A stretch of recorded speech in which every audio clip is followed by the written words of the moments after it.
All right, welcome to this virtual class for World Civilizations. I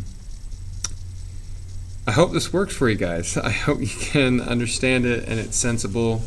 I hope that you all are doing well, and in light of this inconvenience, but hopefully no one's deeming it a crisis at home. It's just an inconvenience, and hopefully in 40, 50 years on your rocker, you're looking back and thinking, that was a really weird time. Well, I guess if I do the math, 40 to 50 years, let's say that 80 years, let me make sure I'm not cutting you guys short there, that you guys will be looking back on this and saying, that was a funny time. All right, so as I sent out in emails, the projected allotted time is going to be 2 weeks, right? That's where the state of Utah has done a dismissal for person-to-person classes. So what we'll do instead is we'll have these 2 weeks. It works well with our schedule because you guys are supposed to be turning in an assignment today on the travel agency for Nigeria. But instead, you guys will turn it in by Wednesday online, right? Make sure you turn it in online to me at gordon.peer@ccsdut.org. Make sure you do that. And any communication is done via email as well. And yeah, I think the only other idea is taking the notes. I've sent in that mass email to your parents and students that you guys will have the notes that you can follow along with and do that. Be aware that the notes you already have for Nigeria, we're going to finish them up now, and we will eventually in the uploads get into Iran, and those are the guided notes for Iran that we will get to. Look at them for like Iran Part 1, Iran Part 2, Iran Part 3, probably something like that. And then you turn in the paper copies on the 31st when we take the test. The 30th you should be back in school right before spring break. However, if we are dismissed for the 30th, you will see another email saying what we do at that point. So that's the plan. All right, so in this section, it really should be the second page of notes for Nigeria that you guys have. And in that section, there are 4 total things you're going to write down, under current events. And now some of the classes, I think we got to it in first hour, but we didn't get to it in fourth hour or vice versa. So just make sure we're all on the same page. The first thing that you're going to write down, again on that second page under current events, is it's a big old thing, so you want to write down, starting off, that Ken Saro-Wiwa, right? That's Ken, Saro-Wiwa.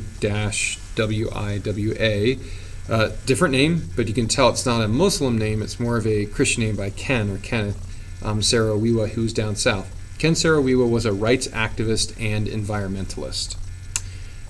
He started the movement for the survival of the Ogoni people, or Mosop. Again, he started the movement for the survival of the Ogoni people, or Mosop. Ogoni is O-G-O-N-I. Now, let's explain a little bit about this. Anytime I'm talking about things that are good in Nigeria, hint, hint on the test, it'd be good to know what are things that are increasing in democracy. And Ken Saro-Wiwa existing for a minute and supporting the Ogoni people is an example of them increasing in democracy.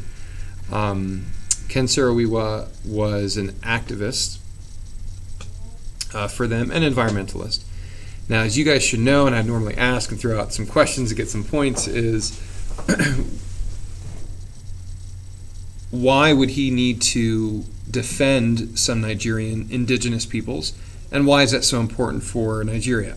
Well, yeah, it increases democracy, but it also means that he, by defending them, is in need, and I'm sure all of you are thinking of this already, he is in need of helping these people because they have no access to actually getting money from the oil fields. Off the coast in southern Nigeria, many companies like Texaco, Chevron, Shell, BP, ExxonMobil, all of them have it where they don't actually, I think of the right way to say this, they don't actually get access to the money that's being spent and earned there.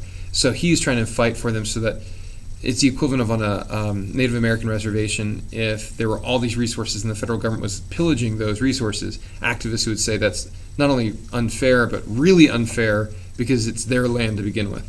So Ken Saro-Wiwa was doing just that.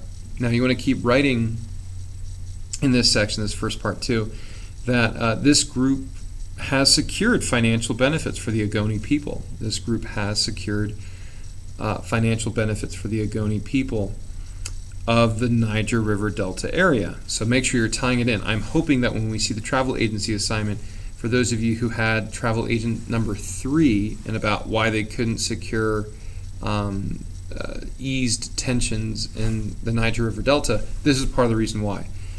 They have secured some financial benefits for the Ogoni people in the Niger River Delta area.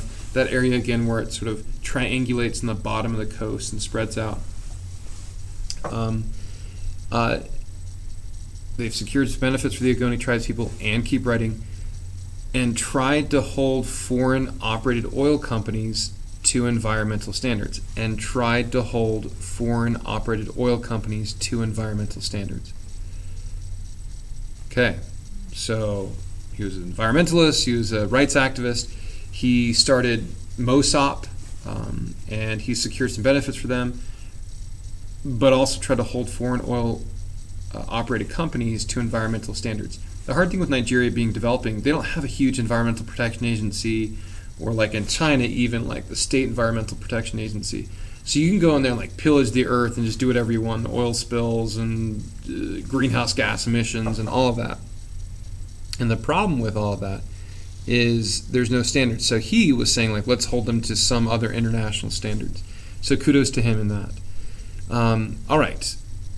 Now there's a couple terms here that I won't test you on, but I think are helpful, especially if you take the AP version later on in your high school career. And Ken Saro-Wiwa, is an example of it, like democratizing, making sure it's getting increase in democracy. But also he's an example of Nigeria decreasing in democracy because of what they eventually did to him. So the final part here in this first area that you're going to write is, this voluntary association is an example of a centripetal force, pulling together, and a centrifugal force, pulling apart. So this voluntary association is an example of a centripetal and centrifugal force. Now let's explain what that is. Centripetal, and I always remember it, and I know this is like a sordid way to think of it, a macabre way to think of it, dark way, but the human centipede, a centipede connected together, is centripetal force, in that it pulls it together. And the two terms are so similar that a lot of people mix them up. And then think of a centrifuge, a blood centrifuge, again, sort of a dark way. Sorry, that sounds bad.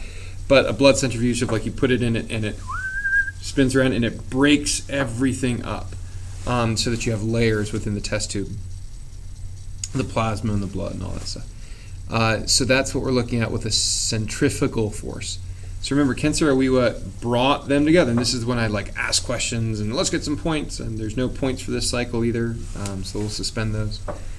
But those points are, what's the right way to say this? Would be gained if you would correctly identify that a centripetal force that brings them together is for the Ogoni people and those within the country who want more democracy and rights. He's like a JFK figure. Like JFK is another good example of a centripetal and centrifugal force. He brings them together. Yeah, like we feel good. Ask not what your country can do for you, but what you can do for your country.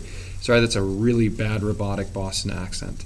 But he, or New England accent, he, JFK, was that way, and Ken Saro-Wiwa was as well. Like, yeah, it brings them together. But it also brings people apart because naturally there's people, oil companies and status quo government people that say, I don't want to give more rights to the Ogoni people. How dare you? And it breaks or divides people up.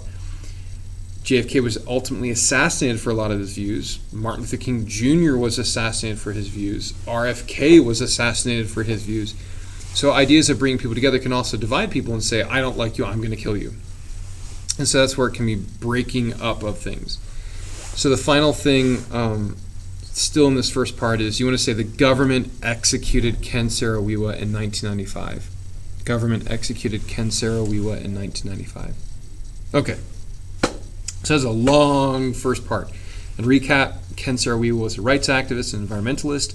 He helped defend the rights for Mosop, or the Ogoni people. Mosop is an acronym similar to Pemex, as we'll get to Mexico, that stands for something else, Movement for the Survival of the Ogoni People. They did secure financial benefits for the Ogoni people, and he held some of the foreign government oil companies to environmental standards. This voluntary association was an example of centripetal and centrifugal force, and they executed him in 95 because, again, he was a centrifugal force that the government's like, don't call us out, don't force us to tell us what to do, and so we'll get rid of you. So that's the first section. So we're a quarter of the way there. You got the first section down. The next section below that you're going to write down goes into something I think even more sad and tragic and heartbreaking. We have alluded to this, and that is the health standards within Nigeria are rough, and in northern Nigeria, because of Sharia, the social and cultural standards can be rough. The two intersect here on this topic. So, second thing, here we go, second bullet point. In February of 2013, 9 polio workers were killed in the Muslim city of Kano, Kano, Nigeria. So February 2013, 9 polio workers were killed in the Muslim city of Kano, Nigeria. Because, this is the really sad part, because some Muslim extremists thought it was a Western plot to sterilize their Muslim girls. Because some Muslim extremists thought it was a Western plot to sterilize their Muslim girls. Yeah, it just sounds even bad teaching it. So 2013, 9 polio workers were killed in the Muslim city of Kano, Nigeria, because they thought, or some Muslim extremists thought, that it was a Western plot to sterilize their girls. Let's explain a little bit more about this before we go further. Polio. You guys don't know it. Your parents do. Your grandparents do for sure. Polio was running rampant worldwide. It was a crippling disease in which it left many either in an iron lung, where it forcefully exasperated you, or forcefully made you inhale and exhale. Your lungs, your muscles were atrophying so bad, or it made, like FDR's case, a cripple.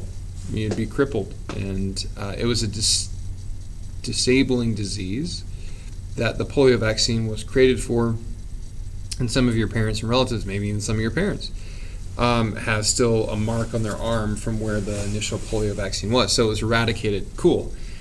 Bill Gates Foundation, Red Cross, other groups like that have been thinking, well, if we can do it in the U.S. and Western world, we can easily do that in a lot of the developing world. Much easier said than done. Nigeria is one of the last rampant parts in the world, and the most populated, concentrated area in the world in which they haven't eradicated polio. And I mean, keeps Bill Gates up at night and all this stuff, because they're donating millions and millions and millions of dollars to do something that seems so simple. But northern Nigeria has been a common sticking point, mainly because they say they vaccinated, but they didn't. But in Kano, it was really, really sad, because it was basically a suicide bomber in a car that went into a building. It was a Red Cross building in the north, and it went in and destroyed it, taking out, injuring dozens, but killing 9 of these polio workers, because they believed that it was a Western, not like cowboy Western, but Western idea, plot to sterilize the girls. It's usually administered now in just sort of a droplet, almost like a hamster gerbil water dropper, and you just drop it in and you digest it, and it's a vaccine. That's how a lot of them are distributed. but these Muslim extremists thought it was a Western plot to sterilize their girls so they wouldn't have kids, and therefore to promulgate, I think that's the term, to promote more of Muslim families. So that's really sad.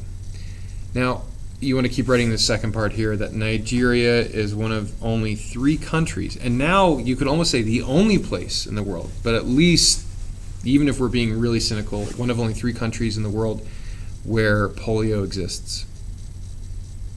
It's just a sad thing. Because of lack of infrastructure from corruption, but also some Muslim extremist plots that have been there. Not indicative of the whole Muslim world, but is there. Okay, let's get to our third spot, and that is, so we've seen the overreact. We've seen sort of Islamic extremists and its toll because of polio. Now let's shift to the government. Like, government can overreact. I guess the right way to say this, you know me, I do analogies, and I feel so disconnected talking to the nether sphere out there. But Batman. Okay, let's go to Gotham City for a second. Gotham City was rife with crime. Has been, always will be, right, in the comics and all that. It's like an amalgamation of Chicago and Detroit and New York City and all of the nastiness. And all the troubles in Mexico City wrapped in one. In those stories, cops will either get corrupt or they'll get over-aggressive. So they're so upset that they can't fix things that they go above and beyond and start to get into like vigilante justice and like everybody must die. The military in Nigeria is similar to this. In that in the north, they are so fed up, especially in the last 7 years in Nigeria has been so fed up and like, oh, we're just going to take it back and just start killing people. The military is at fault as well. So the third thing you're going to write down is in a 2013 overreaction, the military burned down the northern village of Baga, B-A-G-A. In a 2013 overreaction, the military burned down the northern village of Baga and killed 200 villagers after just one government soldier was killed by an Islamic extremist. So 2013 military overreaction. The military burned down the northern village of Baga and killed 200 people. Killed 200 people after just one military soldier was killed by an Islamic extremist. Okay, let me explain a little bit more about what happened. There was in the north, and I think we've alluded to this right before Buhari was elected, a lot of the northern states had been declared in a state of emergency or didn't even exist because up north, the different Boko Haram areas had just taken over them and said, we are now the government, like an ISIS type thing in Syria and Iraq. And in Abuja, the capital, they're like, I don't know what to do, and we're just gonna hope it goes by, and I don't know what to do, and maybe we'll invade or just declare a state of emergency and mobilize the military. And one of these areas in Baga, one of the Islamic extremists, probably a Boko Haram member, had killed more likely than not that toward the evening, shots were fired and Islamic extremists killed a soldier, boom, and then ran into a local village of Baga, they believe. And the military then, in the middle of the night, says, well, we're going to stop at nothing to make sure that we get this guy. And so they basically, in the middle of the night, they burn the village. They burn the whole village, hoping that the Islamic extremists will flee and run, and they're just waiting there in AK-47s and just ready to kill them. And as they all flee, they still never get the Islamic extremist. But you have people die from all the fire and some of the collateral damage of them trying to shoot at and kill this Islamic extremist, which was never really confirmed that they got the person or not. That shows the military's hand and overreacting. So you see the Islamic extremist hand, you see the military's hand. It goes back and forth. Okay, let's get to our final thing here that we're going to write down, and that is in 2015, and again in let's see if we do the math correctly, 2019. General Buhari, B-U-H-A-R-I. B-U-H-A-R-I. General Buhari was elected to be president. Yay, question mark. General Buhari, 2015 and 2019, was elected to be president in Nigeria. He was a previous dictator. Before Babangida, in the 80s, he was a dictator. He took over and had his like merry-go-round of death turn of like, hey, I'm the new guy. And I say merry-go-round of death because it's like, if you were a bystander, you'd see like, oh, this is the new guy, and then like it goes away, and then like here's maybe another person that comes out. Buhari was there before Babangida, and he, as he was there, he came back and he was not a general or dictator, but he was like a reformed dictator.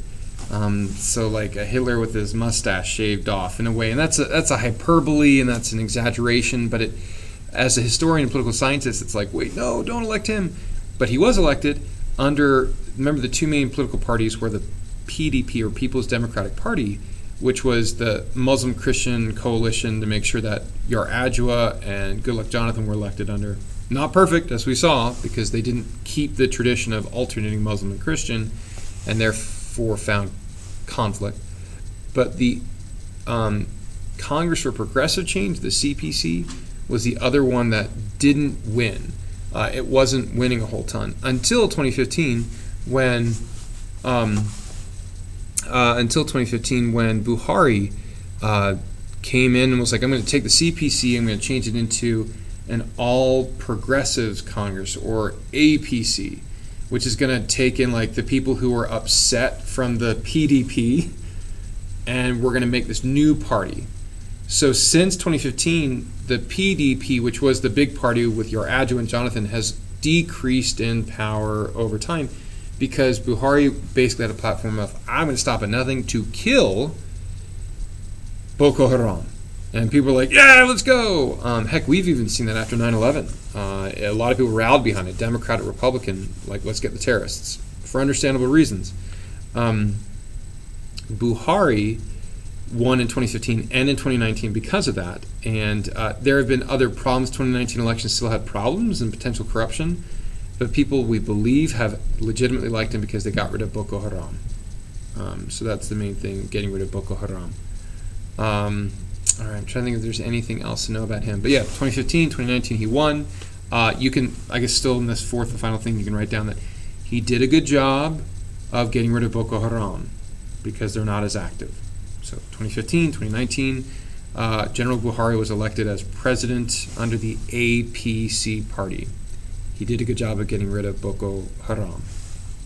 I think that's what you want to write down in the fourth and final part. So in recap, you have Ken Saro-Wiwa. Increased democracy, sort of hurt democracy because people killed him, showing not that he personally was a bad thing for democracy, but his death was an example of democracy going away. And then you also have the section on polio workers being killed, showing the Muslim extremist activity. You also have the section on the military overreacting, and you also have the section on Buhari.